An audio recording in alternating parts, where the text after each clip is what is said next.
What would I do differently? I would do a lot differently. A lot. I don't know how much I would do the same. It worked out. I'm glad that I struggled through it, but there's a lot of things that I would definitely do differently to refine my business.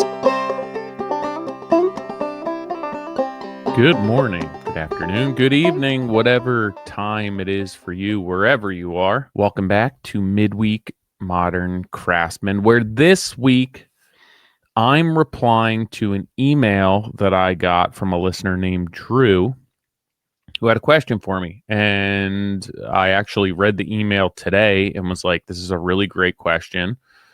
It probably is something that a lot of people go through, and I think it would make for a great podcast topic. So thank you, Drew. It is what I would do differently if I started my business today.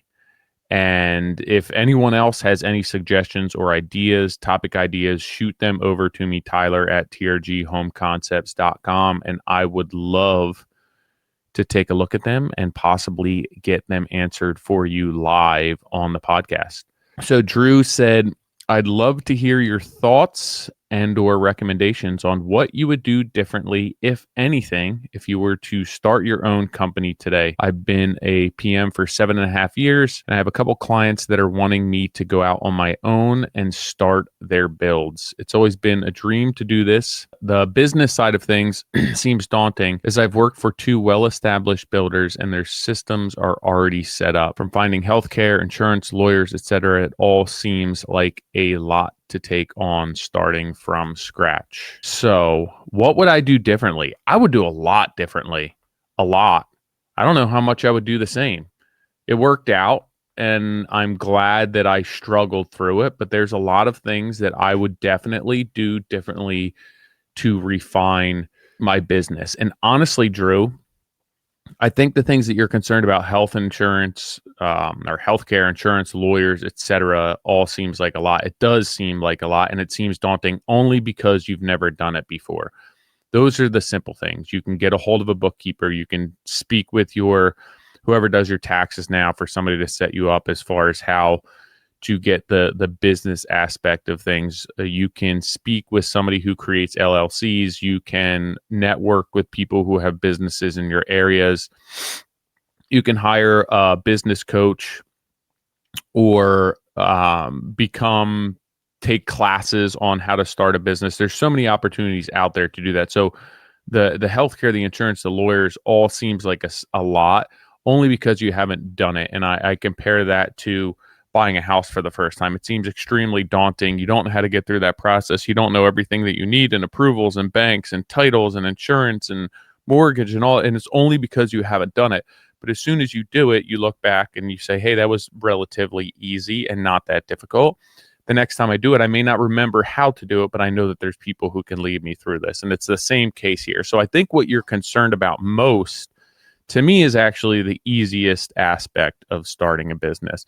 So I'll touch on that a little bit, but I want to dig into what I would do from a business perspective to be more successful and more profitable from the outset. So that's what I'm going to dig into here today, primarily. So when I started my business, I believe it was 2010. So that is 15 years ago. Long time. I'm 39 years old. So I started my business when I was 23, 24. Somewhere around there. I just gotten done college. I never got a real job. So when I started my business, I was focusing so much on marketing and getting the jobs that I thought were sexy. I thought that this would lead to more money, fancier finishes, more complex jobs, higher end projects, higher end clients, more complicated installs. To me, in my head, this equated to more money. I'd be able to charge more money for these jobs. I could buy nicer tools. I could provide a higher level of service for these clients, and I would make more money. So I continued to market and brand myself on that notion. And I was investing in projects to build my portfolio, but I never really made more money. So I started doing smaller projects, handyman work, painting, and people would ask me to do something else. Ask me to do a hardwood floor. I'd buy a hardwood floor stapler, buy the tools I needed. I'd do the job. I'd learn how to do it. And the goal was always to work towards more complicated installs. If I was doing built-ins and I was making them out of shop grade plywood, I wanted to move to a Medex type product because I knew it would paint better and finish better. And then if I was doing overlay, I wanted to move towards inset because I wanted to showcase my skills, and I didn't want fillers. I wanted scribes. All of this was what I wanted, and I assumed that it would make me more money, but it didn't. It really didn't at all, for a few reasons. One, because they took more time. I wasn't accounting for my time. I wasn't capturing my time. And I was so focused on the marketing efforts of my business that I wasn't focused on the business itself and the numbers of the business. So I was I was chasing this carrot that was dangling in front of me, that if you got a more expensive job, a higher ticket job, a higher quality job, a more high-end project, that it would just make me more money. So I was under that assumption, and it wasn't until I was living in that world doing those jobs that I realized I'm probably making less money. I have more stress. It's taking me more time. There's a lot of costs that I can't capture within here, where I'm just trying to figure something out every time for the first time. And I realized that what I've been chasing may not be the most lucrative and provide the best lifestyle for me.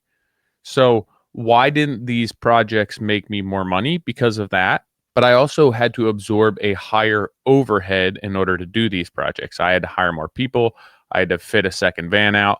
I had to have different tools. I had to have different systems. I was investing in learning everything for the first time. So there was progression, but I wasn't working on systems. I wasn't creating efficiencies. It was just making everything the best.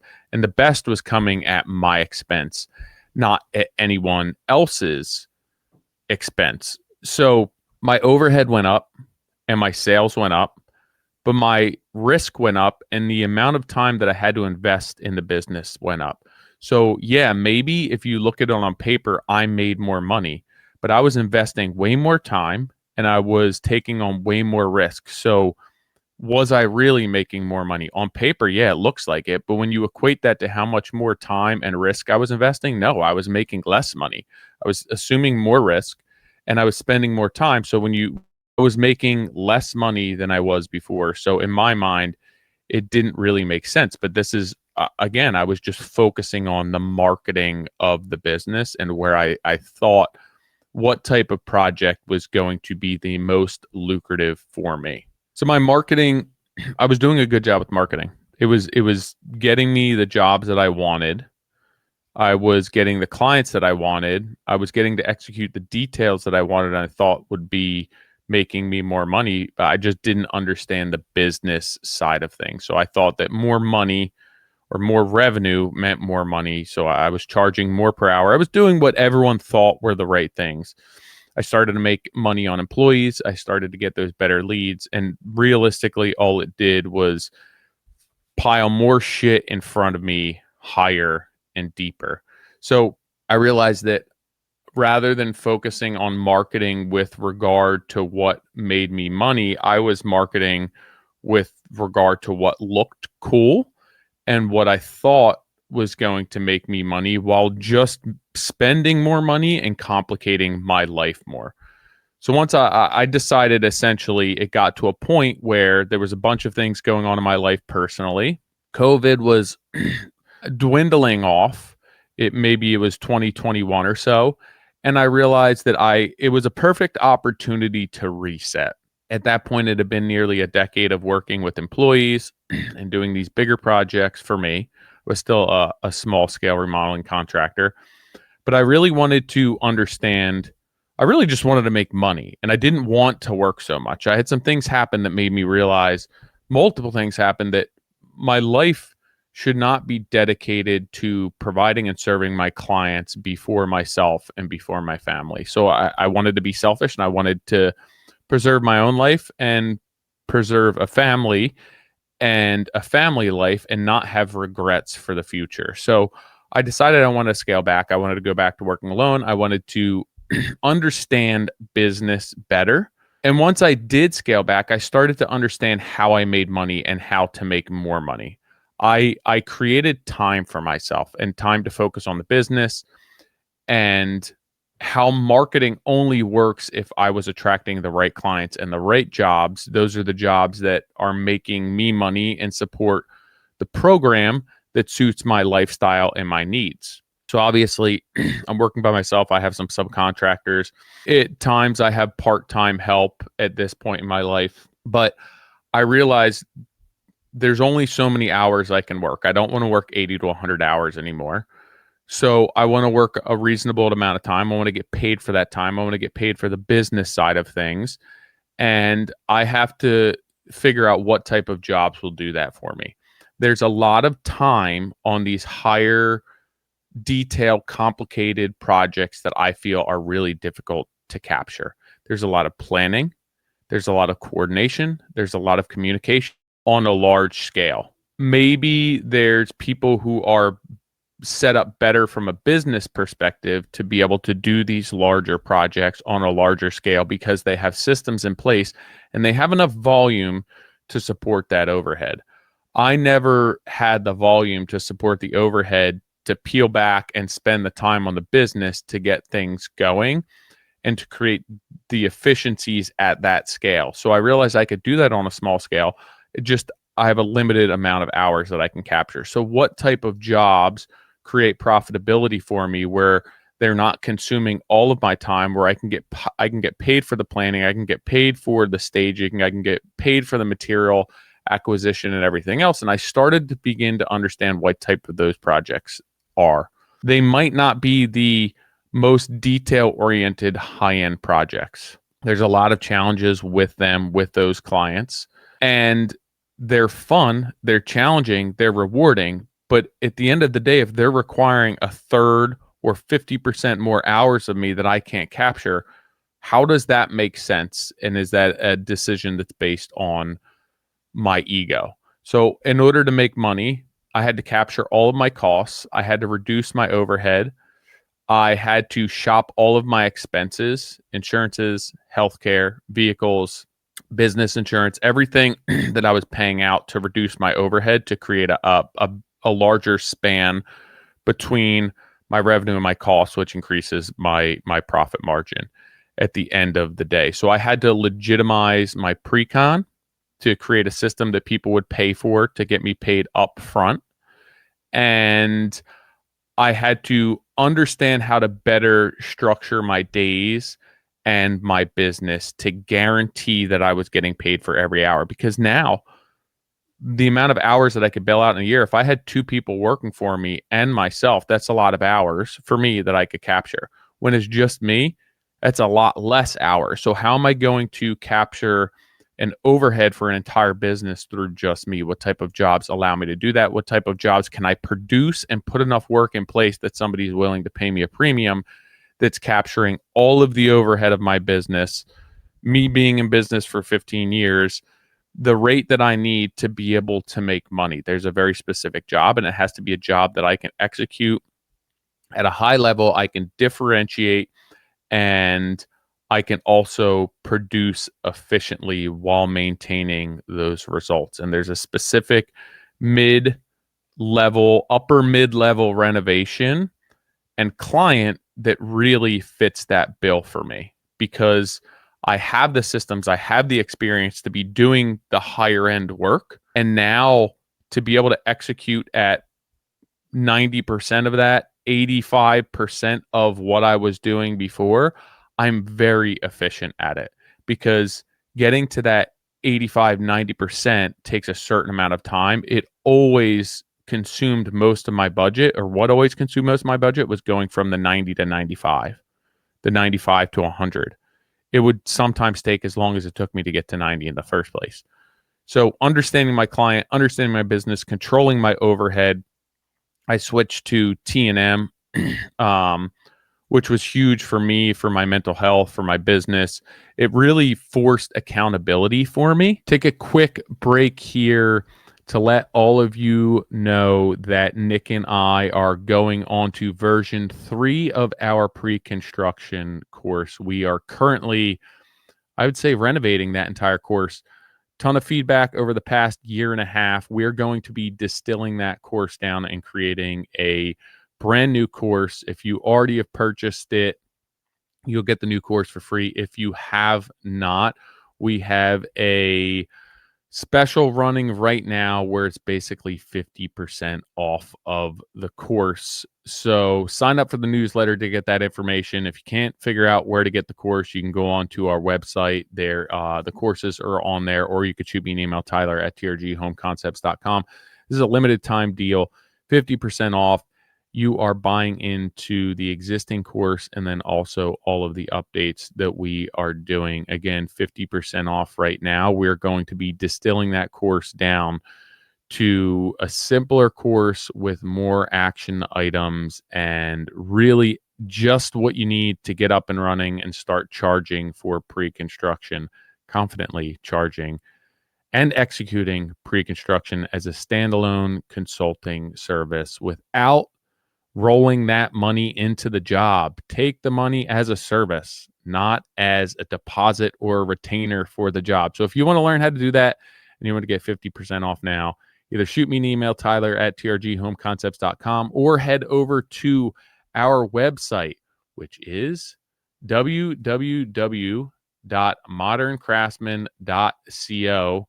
Click on the courses link, and there is a pre-construction course there. All right, guys and girls, back to the podcast. If I was not on budget, I couldn't just from a T&M perspective, like I could say, well, it is what it is. But my goal is to create a budget and then work T&M against that to actually execute that budget, that plan, that scope, that design. And remodels, a lot of times that changes day one, which is one of the reasons I changed the T&M to protect myself. But when things change, how am I controlling that budget? Are we executing the work that was designed, or are we foregoing the budget and saying, hey, we're going to spend more money. We want to get this job done. However we designed it, even though we ran into 30% more work, it doesn't matter. We want to get done what was designed. Is it maintaining schedule? Is it not spending any more money and altering the scope of work and the design to make sure that we hit their budget and not spend more money? There's many ways to go about that. But for me, T&M, say a job goes according to plan, my goal is to execute that contract, the budget, the scope, the schedule, and the execution and expectations that I set according to the budget. So it creates accountability for me for my numbers, right? Everything's fully transparent. What I'm invoicing for clients is fully transparent. They have a full line item budget that's fully transparent. So they can see where I missed the mark. They can see where I was under, where I was over. They can see what costs more, what costs less, how their decisions are impacting budget. They can see everything. So there's no hiding anything. So I have to be confident in my business. I have to be confident where I can make up time if we went over, where I can cut costs from the project to maintain budget, how I can still meet expectations. There's a lot of things that I have to juggle, but T&M creates accountability there for me while also protecting myself because, again, it is fully transparent. They can see me working. They can see why something took more time, and then I can show them this is what we budgeted, this is what I anticipated, this is what it actually cost, and this is why. And I have access to that money at that point. Essentially, everything is a change order. So T&M changed a lot for me, and it also created accountability with my numbers. I had to really understand what would make me money on a job. If I was spending X amount of days at a job, what I needed to walk away with in order to support the lifestyle, pay for my business, and be able to capture all of those hours. So it taught me how to operate a business transparently and understand every hour and every dollar that went into every job before the job, during the job, and after the job. It taught me how to communicate with my clients better. It taught me how to manage a budget, a schedule, my subcontractors, how to protect all project stakeholders there. So going to T&M, I believe now I could easily go back to fixed cost and not much would change. My systems would all still be the same. I'd be completely transparent and I could manage a project because I now understand how to manage a project from pre-construction through post-construction because of switching to T&M. So that's something that I would look into, even if you are not able to sell T&M from the outset. Manage your projects, track your project cost, and do all of your pre-construction work as if you're T&M, because it will give you a very good understanding of what goes into every project and what you need to capture in order to make money. And you should be capturing all of your work on the back end, the business end, the accounting, the invoices. That should all be built into the cost of your project, whether you're doing it or whether somebody else is doing it. Easier said than done. Everything I'm telling you, your price is going up and up. So that's, again, where marketing comes into place. Now you understand what makes you money. You understand how to make money. You've now created the time and the efficiencies within your business to be able to capture those costs. Your cost is going up. Now, how do I market myself to those clients? What type of jobs make me the money, afford me that type of client? How do I market myself to leverage those projects rather than the projects that look cool on paper? And maybe those jobs in your market are the ones that make you more money, but a lot of times they're not. And you can ask any of those guys and girls. A lot of times those projects are great. They're doing it for a portfolio piece, but they're some of the most challenging and least profitable projects. If those are the projects that make you the most amount of money, great. I'm all for it. Whatever makes you money. Ultimately, we're in business to make money. And I always said that, but I never really lived that until I really focused on the numbers of business, and it was black and white that what I was doing and what I was building and the budgets that I was building for were very much ego driven and ego based and egotistical rather than the numbers, the business. Again, I've said this before, but if you were to hand over your books to someone, even if you're a solo operator, and you said, just for numbers sake, you walked away with $200,000 that year, and you were going to sell that business to somebody who wanted to do the same thing as you, right? I want to start my own business. I can take your client list. You're netting 200 net profit in a year. Great business. I'll buy that from you.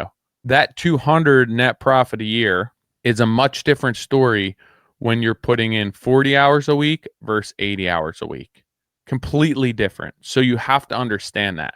The person who's putting in 80 either doesn't know their numbers, they're over executing, it's ego driven, or they're just missing the mark on business. I would much rather invest in a business that makes me that money in half the amount of time. Why would you not?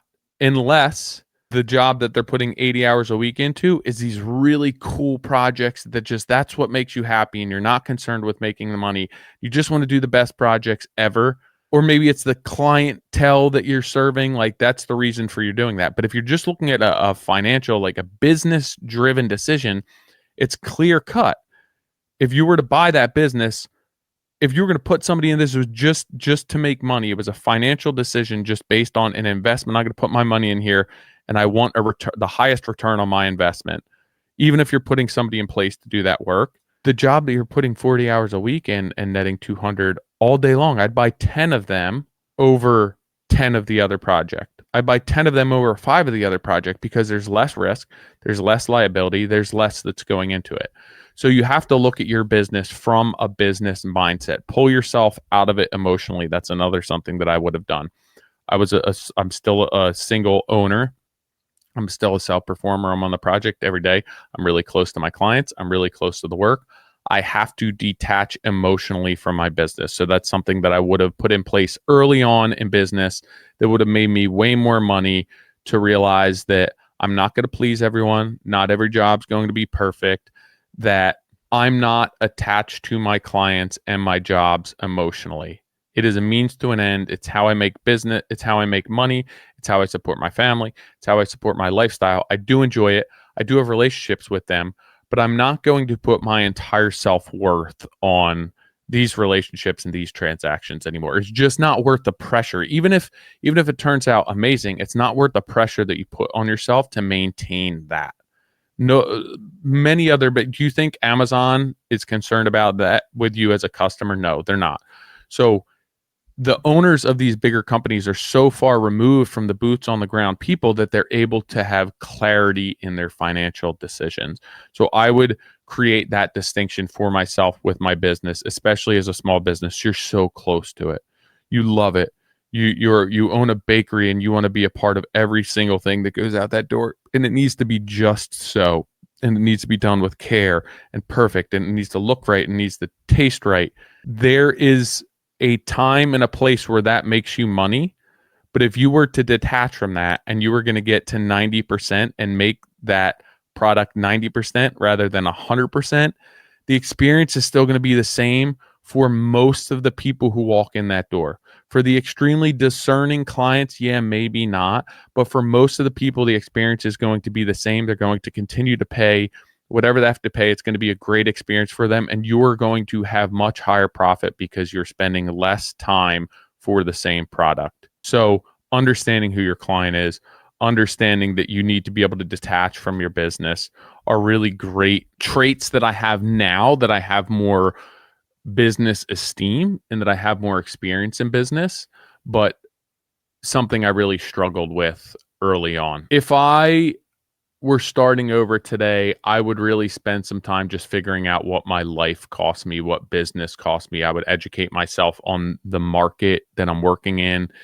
what local market rates are for labor, for materials. I'd do my due diligence and I'd gather as much information as I could to understand the cost of business in my area. I would spend money and time educating myself rather than just going into it, throwing numbers at the wall and seeing what sticks.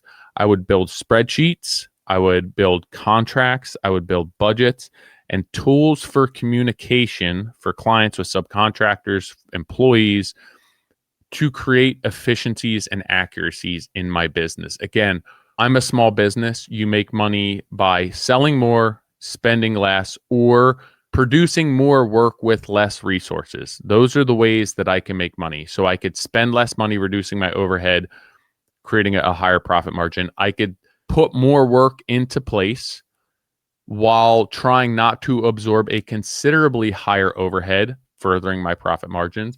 Or I could put a third more work into place because of systems and efficiencies requiring the same amount of input, again, further expanding my profit margin. So those are the things that I would do from a business perspective. I would focus on being a specialized contractor who's charging a premium for their work, differentiating myself in order to not have to compete with every single contractor out there. And again, it doesn't have to be that you do the best work. It could be that you have really immaculate site protection. It could be that your communication is amazing. It could be that you respond to your clients immediately.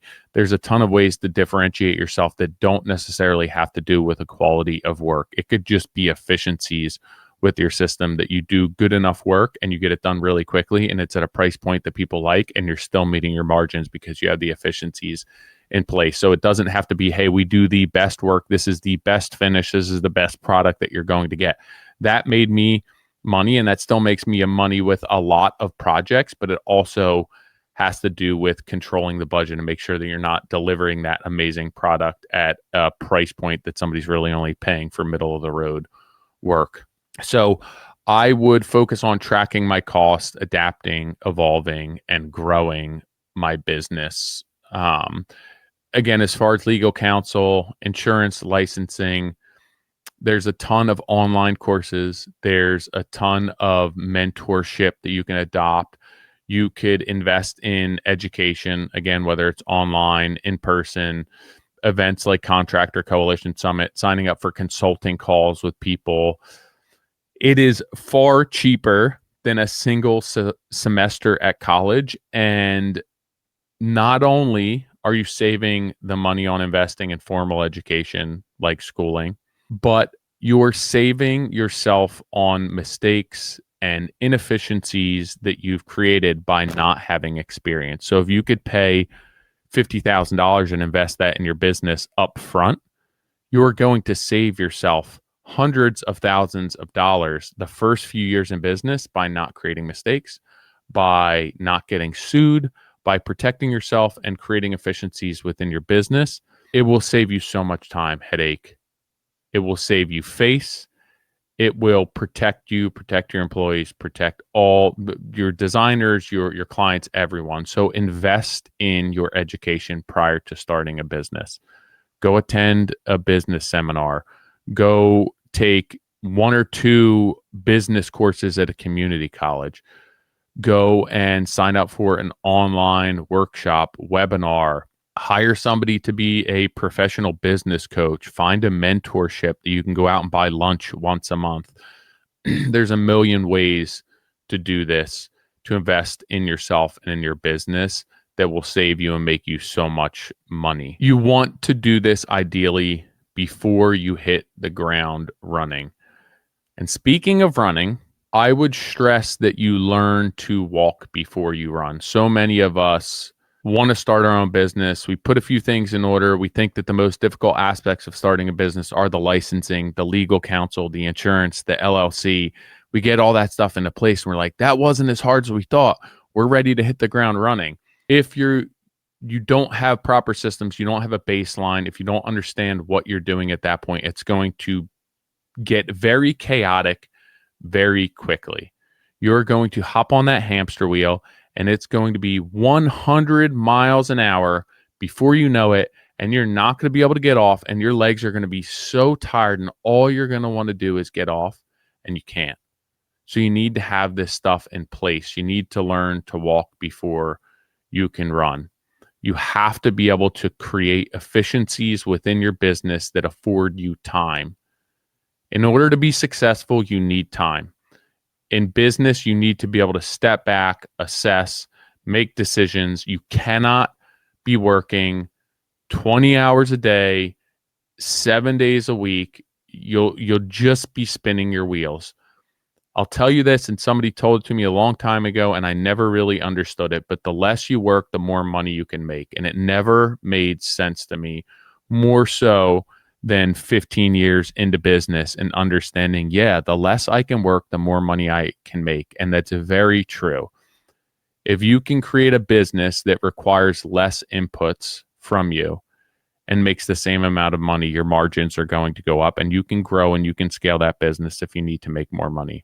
So those are the things that I would do if I was starting over in business again. A lot of them are conceptual, a lot of them are high level, but I think that often we are stressing about the wrong things, the licensing, the legal counsel, the contracts. To me, that's all simple. The more difficult aspect is understanding your business and then understanding how to market it appropriately, how to track your costs, what your profits should be, what you need to support, what your overhead is, and then being able to execute work with regard to all of that, being able to market work with regard to all of that. That's where there's a lot of overlap, there's a lot of back and forth, and it can become fairly convoluted very quickly. And as soon as you get your head underwater, it's very hard to get it back up. You're basically in survival mode and you're just treading, trying not to drown. So for me, that's what I would do. If I were to have started over and I took this podcast and I implemented all of the theories in this podcast and I had confidence in those systems and just a baseline of going into business with, my business would have ran so much differently from day one. I would have spent far less time marketing and chasing projects that I thought were going to make me money, but didn't for 10 years. I would be on the path that I needed to be financially successful with less stress in my life, less anxiety immediately. And I would definitely invest in educating myself with regards to your market, your business, and how to just operate your business on a daily basis. So I hope that was helpful for you specifically, Drew. I hope that was helpful for everyone else. If you guys, again, guys and girls, have any questions regarding this, or you have any suggestions for podcast topic, shoot me an email, tyler@trghomeconcepts.com. And if it's something I like, I'll dig into it on the podcast. Also, a lot of people reach out to me still. I just got 2 more emails today regarding consulting calls. If you're interested in a consulting call, business life, whatever it is, I still am doing consulting calls. I'm trying to wrap some stuff up for the new year. Obviously, just like everyone else, I have a lot on my plate, so I'm typically only doing them one day a week. If you're interested in that, shoot me an email, tyler@trghomeconcepts.com, and I can get you all the information on how to get set up for that. But I appreciate it. Hope you guys enjoyed this midweek podcast. Shoot me an email again with topics, and I'll dive into them for you. Great help for me, and I really enjoy digging into stuff that's not being curated in my own head. It's fun. All right, guys and girls, thanks. Catch you next week.